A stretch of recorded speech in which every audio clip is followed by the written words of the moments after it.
आप शांत रहिए, एक बार ज्यादा बोलने की आवश्यकता नहीं है।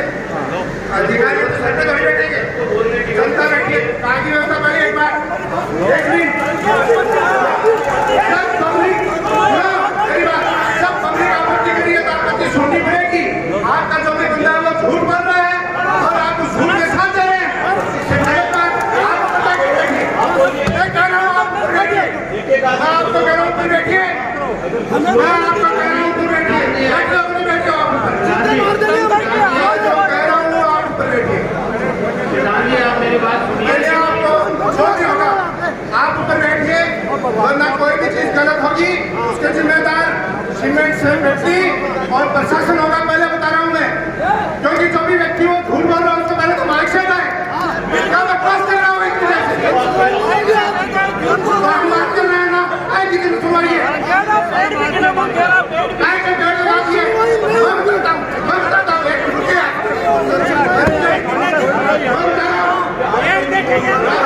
नवलगढ़ पंचायत समिति में आपका स्टाफ आया था छठ मनाने। एक मिनट सुनिए पंचायत समिति की साधारण सभा में उन्होंने हमारे से वादा किया था पंचायतों में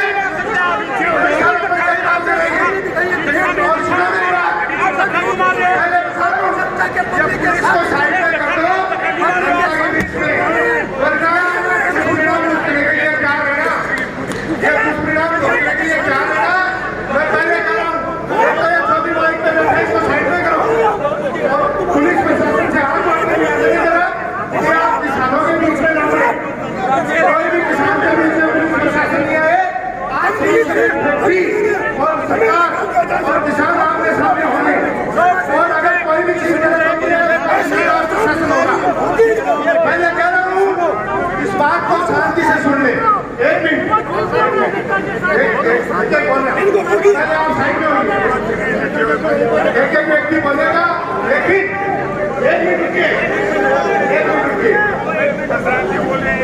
मैं पहले एसडीएम साहब आपको इंगित करके बात कर रहा हूँ, इन व्यापारियों से बात नहीं कर रहा है। किसान लोग आपके सामने बैठे हैं, आशा दृष्टि रखिए और इन झूठों से जो माइक पे बात करवा रहे हो कि हमने इतने पेड़ लगा दिए, ये कर दिया। इन्होंने नवलगढ़ पंचायत समिति में वादा किया था कि 6 साल पहले 2 साल पहले कि हम हर पंचायत में पौधे लगाएंगे, एक चारा गोद लेने का वादा किया था। आज तक इन्होंने कुछ नहीं किया और हमसे जनता अपनी बात रख रही है तो पुलिस प्रशासन से आप आवाज दरवाने का प्रयास करते। मैं पहले कह रहा हूँ पुलिस को हमारे फौजी भाई एक बात रखेंगे, मैं पहले कह रहा हूँ आपको सुननी पड़ेगी और अगर आप बात नहीं सुनोगे तो इसके दुष्परिणाम रोकने के लिए तैयार करें। एक व्यक्ति बोलेगा, अब हमारे फौजी भाई बोलेंगे कि एक व्यक्ति की बात सुनो और अगर कोई झूठ में बोलेगा तो उसको हम बाहर निकालेंगे और पुलिस बीच में नहीं है। आज किसान और फैक्ट्री वाले बात करेंगे। यदि एक आदमी बोलेगा, मेरी बात शुरू करने से पहले एक बात कहना चाहूंगा कि आज से पहले भी आपने कई मीटिंगें की, 2 साल पहले आपने की मीटिंग, उसमें हम भी उपस्थित हुए, अपनी बात भी रखी, लेकिन करना वही है जो आप लोग पहले से तय करके आए। ये सही बात है कि साइन ये फॉर्मेलिटी ये जन सुनवाई और बीच बीच में आपके तय किए गए लोग जिनको आपने कल शाम से पिछले 5 दिन से तय किया है कि वो आपके फेवर में बोलेंगे, लेकिन कोई फर्क नहीं पड़ता है क्योंकि जिस दिन किसान का बेटा पूरी तरह से जाग जाएगा, क्योंकि किसान खेत में काम करता है और उसका बेटा जिस तरीके से देश की सीमाओं पे देश की रक्षा करता है। इस भोले भाले लोगों के साथ भेदभाव मत करो। इन फैक्ट्री के नुमाइंदों से कहना चाहता हूँ, ये ठेकेदार बनवाने की प्रवृत्ति बंद कर दो। हो सकता है आपने किसी जनप्रतिनिधि को मैनेज कर लिया हो सकता है आपने किसी अधिकारी को मैनेज कर लिया हो सकता है किसी गांव के भोले भाले किसान को मैनेज कर लिया हो, लेकिन सबसे बड़ा बात इस पर्यावरण के लिए जो आप कर रहे हो, क्योंकि आपको भी यहाँ सांस लेना है। इस धरती माँ, ये धरती माँ हमारी भी है तो आपकी भी आपको माफ नहीं करेगी। क्या बात कर रहे हो आप एक एनओसी के छोटे से टुकड़े के लिए? कितने पापड़ 20 दिन से वो बेच रहे हो आप? कितने लोगों को आप जा के मैनेज कर रहे हो कि आप हमारे फेवर में बोलना, हमारे खिलाफ मत बोलना? ये अधिकारी आएगा, वो अधिकारी आएगा। मैं एक बार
रजिस्टर पूरे 9वीं विधानसभा का जाना है।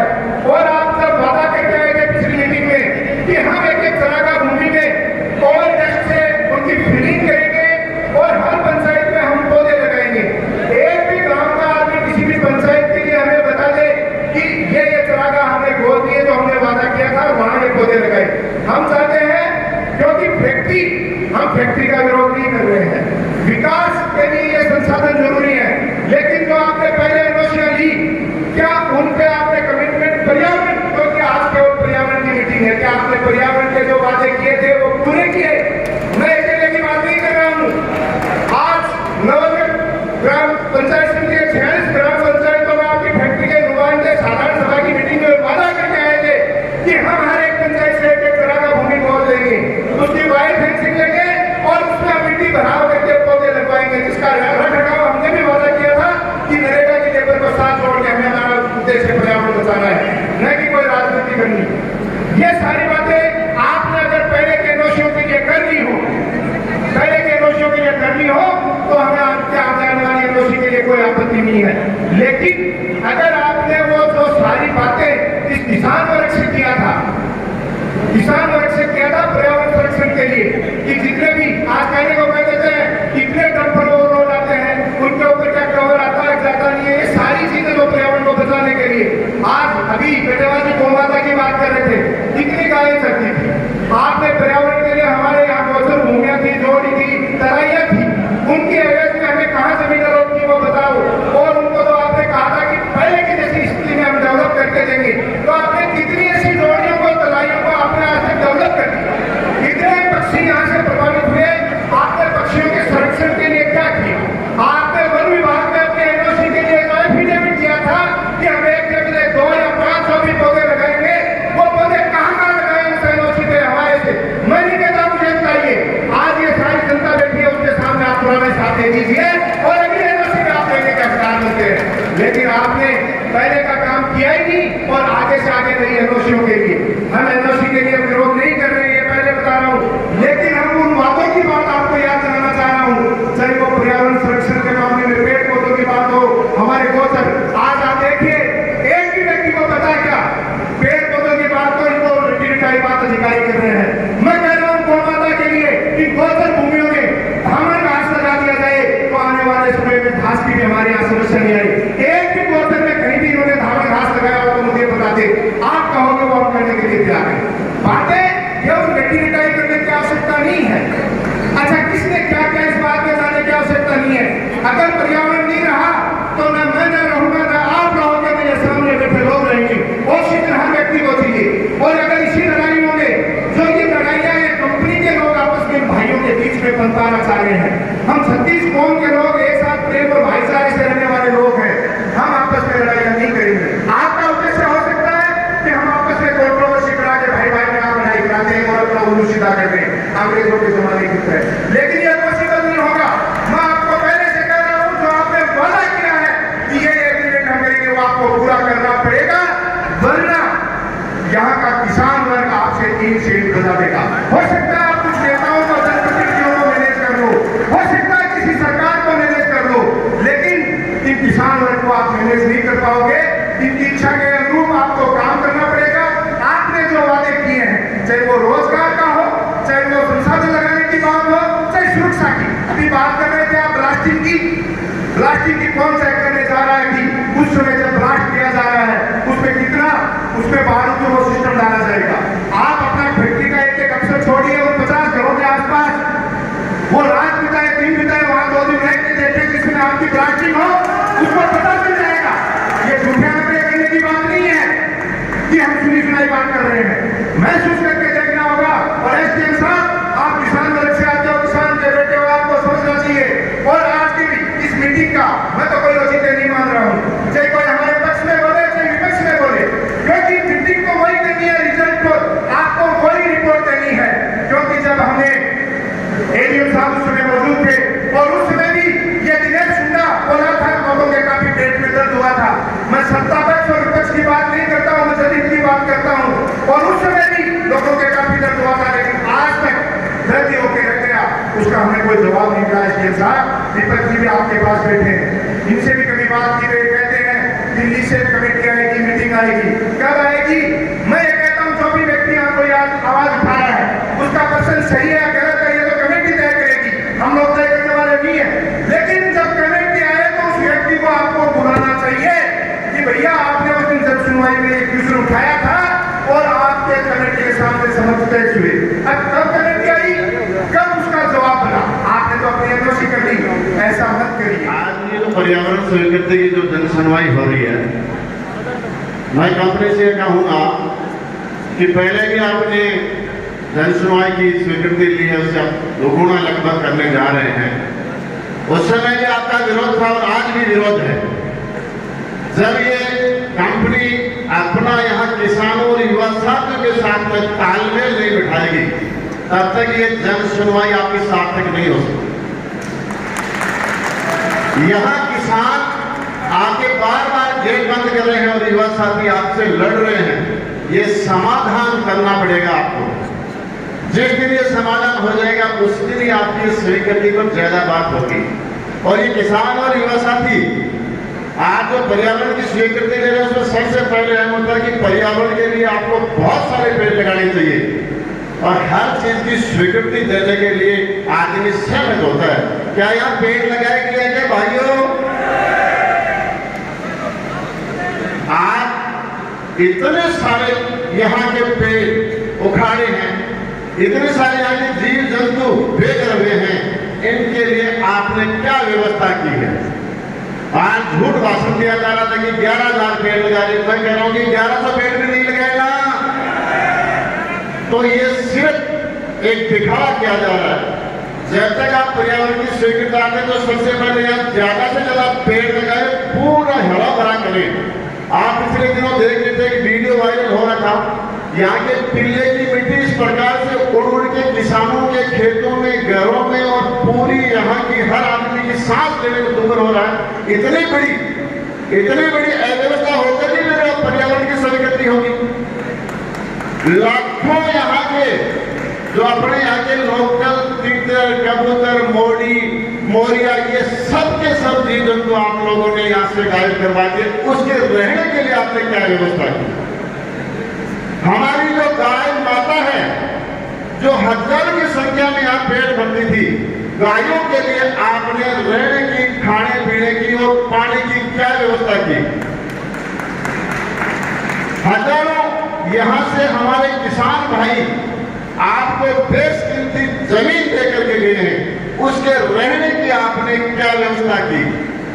आपका 200 करोड़ रुपया लगभग सीआरएस फंड था, उसके लिए आपने शिक्षा और स्वास्थ्य के लिए कौन से आपने क्या व्यवस्था की? ये इतनी बड़ी अव्यवस्था होते हुए भी आप पर्यावरण की स्वीकृति मांग रहे, आपको शर्म आनी चाहिए। आपको सोचना चाहिए कि मैं पर्यावरण की स्वीकृति मांग रहा हूं। यहाँ ये जो खनन हो रहा है, खनन में इस प्रकार के भूकंप जैसे झटके आते हैं, जब आप ब्लास्टिंग करते हैं, उसके लिए आपने नोई कौन सी व्यवस्था करेंगे? तो जब तक आप पानी की यहाँ के लिए, ट्रीटमेंट के लिए, बरसात के पानी के लिए प्रॉपर व्यवस्था नहीं करेंगे, किसानों के लिए जो बचने की व्यवस्था नहीं करेंगे, यहाँ से जो किसान बाहर चलेंगे उनके बच्चों के लिए और उन युवाओं के लिए अपने रोजगार की व्यवस्था नहीं करेंगे, जब तक आप ये पूरा काम नहीं करते तब तक हम इस चीज का पूर्ण तरीके से ऑब्जेक्शन करते हैं। और ये पूरी व्यवस्था करके आप अगर पर्यावरण की स्वीकृति पर आप एनओसी चाहते हैं तो हम सब लोग आप लोगों के साथ रहेंगे।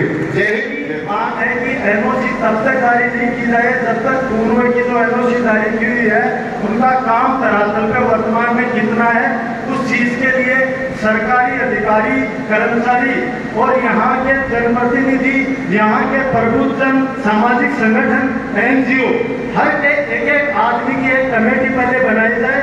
वो कमेटी सारा निर्धारण करे, आप लोग साथ में बैठे कि हाँ ये वास्तव में पहले जो एनओसी जारी की गई थी वो सही है और सही काम हो रहा है। उस कमेटी की निर्णय आने के बाद, उसकी रिपोर्ट आने के बाद में इस एनओसी की प्रक्रिया आगे बढ़ाई जाए। और आज की जो आपने ये लोक सुनवाई, जन सुनवाई रखी है, मेरे ख्याल से ये बेमानी है। सभी लोगों का ऑब्जेक्शन है, आज की जन सुनवाई को निरस्त करना चाहिए। उसको निरस्त करने के बाद आगामी स्टेट पे आपको ये जन सुनवाई रखनी चाहिए।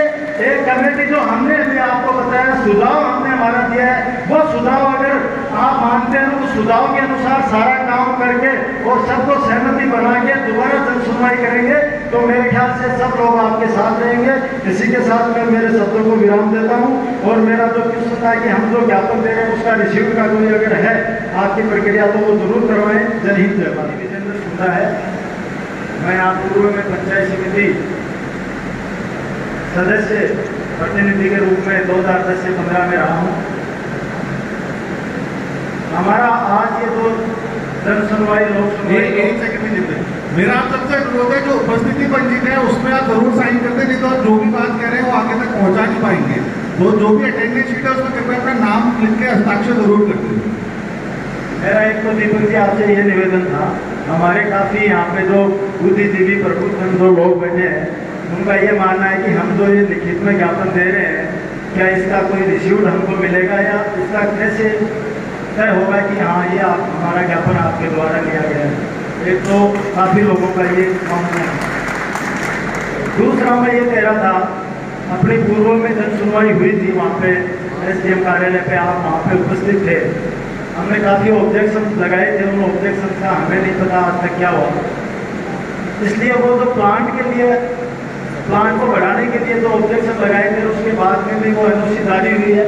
हेड कहते सरकार और आपका मामला है, आपने क्या रिपोर्ट बनाई और कैसे उसको NOC दी। हमारे जो ऑब्जेक्शन थे उनमें हमको कोई सेटिस्फैक्ट्री जवाब नहीं मिला। हमारा किसानों का धरना वहाँ काफ़ी 9 महीने तक जारी रहा था और उस धरने के दौरान और धरने के बाद वो आपकी कंपनी के द्वारा किसी प्रकार की कोई भी पर्यावरण को लेकर हमें किसी प्रकार का ऐसा कोई आश्वासन या ऐसा कोई कार्य या यहाँ के लोगों को उस बात के लिए रिलीफ मिले, उन लोगों को ये लगे कि ये कंपनी हमारी है और हम इसके हैं और यहाँ आने से औद्योगिकरण विकास हो रहा है, अर्थव्यवस्था को बल मिल रहा है, ऐसा हमारे यहाँ की जनता को एहसास नहीं हुआ। इनको ऐसा कभी नहीं लगा कि श्री सीमेंट हमारे हित के लिए है। इसलिए मेरा आपसे निवेदन है दीपक जी, 2-4 हमारे जो ऑब्जेक्शंस हैं उनको आप जरूर ध्यान दें। एक तो मेरा ये मानना है कि वर्तमान में जो खनन पट्टा है, इस खनन पट्टे के आधार पे ये जो प्लांट चल रहा है इसमें जो एक्सप्लोजिव लिया जा रहा है, जो जिस मात्रा में लिया जा रहा है उस मात्रा का निर्धारण सरकारी आदमी कौन मौके पे करता है, उस आदमी का नाम हमें आज इस जन सुनवाई में चाहिए, जिससे हमें पता रहे कि उप सरकारी व्यक्ति इस चीज को नापता है, देखता है और उस एक्सप्लोजिव के अनुसार ही यहाँ पे खनन पट्टा किया जाता है। दूसरा, नंद सिंह जी ने भी, कैप्टन साहब ने भी बताया, मास्टर जी ने भी बताया, पूर्व के और भी वक्ताओं ने बताया, वास्तव में ये कोई झूठ बात नहीं है। यहाँ एक्सप्लोजिव बहुत ज्यादा मात्रा में यूज किया जाता है, जिससे बड़ी बड़ी ब्लास्टिंग होती है, वो पत्थर सड़क पे जाके गिरते हैं, जिससे आने वाले वाहन आम जान को भी वहाँ परेशानी होती है। इसलिए ये कहते हैं ना कि बाहर के लोग हो सकता है अपने जिले से बाहर के हैं, उनको मैं गलत मानता हूँ, लेकिन अगर नवलगढ़ विधानसभा क्षेत्र से कोई भी व्यक्ति यहाँ आया है, इनके लिए चल के आया है, तो वो मुझे पक्का यकीन है कि किसानों और यहाँ के आम जनता के पक्ष में आया और यहाँ से परेशान होने की वजह से ही वो यहाँ आया है। हो सकता है कंपनी कुछ 5, 4, 10 लोगों को मैनेज कर ले और उनको मैनेज करके यहाँ पे उनसे अपने पक्ष में कोई स्टेटमेंट दिला दे, वो एक अलग बात है। लेकिन ये जो जन भावना है, यहाँ जो लोग बैठे हैं, आप इनसे अंदाजा लगा सकते हैं और ये हाथ खड़े करके आपको बता सकते हैं कि ये NOC जारी करने के लिए सहमत नहीं है। क्यों आप सहमत है क्या? तो ये स्थिति है। तो जन भावना को जानने के लिए यहाँ पे लोक सुनवाई की गई है और जन भावना ये कहती है कि वर्तमान में कंपनी द्वारा जो काम किया जा रहा है वो पर्यावरण को लेके कहीं भी सही नहीं है। सबने सारी विरोध किया, कई किसानों ने पुलिस को फोन किया और हमें थाने लेके चले गए। मैं और मेरा परिवार 3 बार पुलिस कस्टडी में रहे हैं, 12 से 15 घंटे तक। क्यों? क्या करना है? हमारा गुना यह है कि हमने अपनी जमीन का विरोध किया, हमने अपनी जमीन दी नहीं, इसलिए कि हमें उसे मुआवजा नहीं मिला और बच्चे की नौकरी नहीं मिली। यही हमारा जुर्म है और हमें पुलिस कस्टडी में रखा गया। क्यों? कि हमने जमीन नहीं दी है। दूसरी बात, क्यों टूट की है?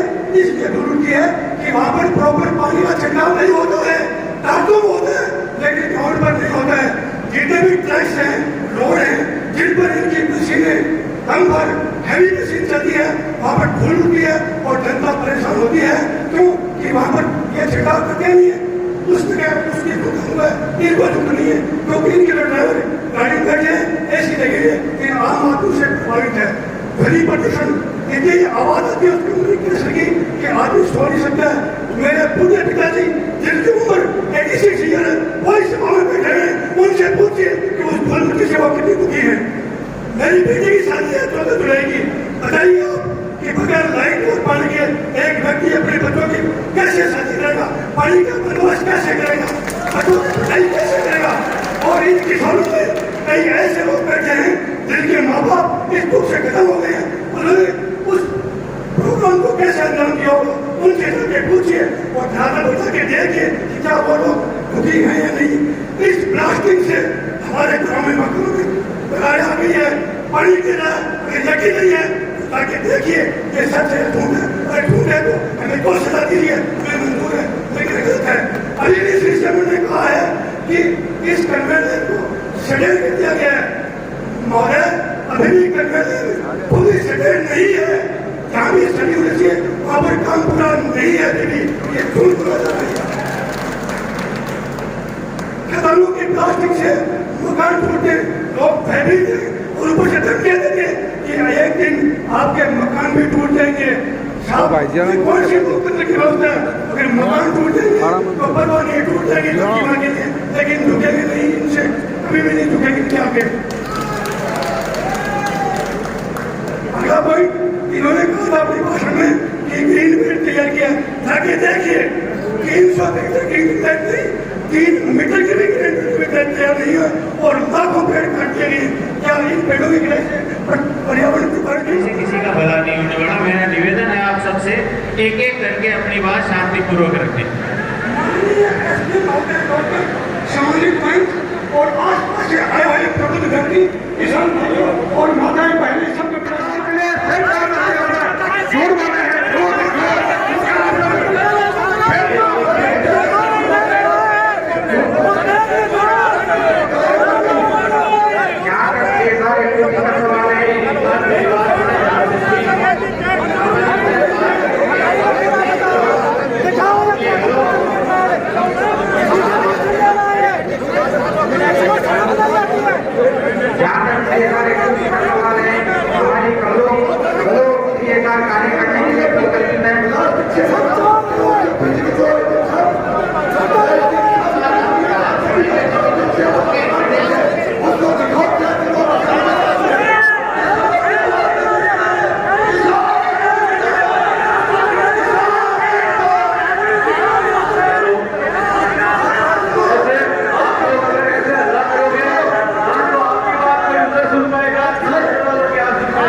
आप शांत रहिए, एक बार ज्यादा बोलने की आवश्यकता नहीं है। अधिकारी तो सर पे कभी बैठेंगे, जनता बैठिए, कहाँ की व्यवस्था पहले एक बार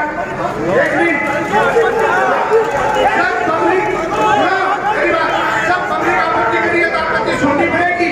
आपका जो भी बंदा वो झूठ बोल रहा है और आप उस झूठ के साथ जा रहे हैं, मैं कह रहा हूँ आप बैठिए, मैं आपको कह रहा हूँ तुम बैठिए, मैं आपको कह रहा हूँ तुम बैठिए, बैठो अपने बैठो आप ऊपर, जो कह रहा हूँ आप ऊपर बैठिए।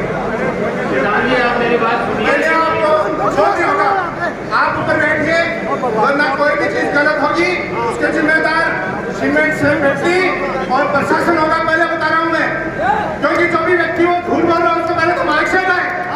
क्या बकवास कर रहा हूँ एक तरह से, बात कर रहे हैं ना, आई जी की सुनवाइए, मैं बताता हूँ एक मिनट रुकिए।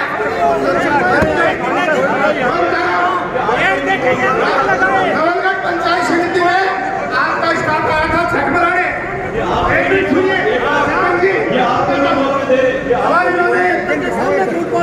पंचायत समिति की साधारण सभा में जिन्होंने हमारे से वादा किया था कि हम 44 ग्राम पंचायतों में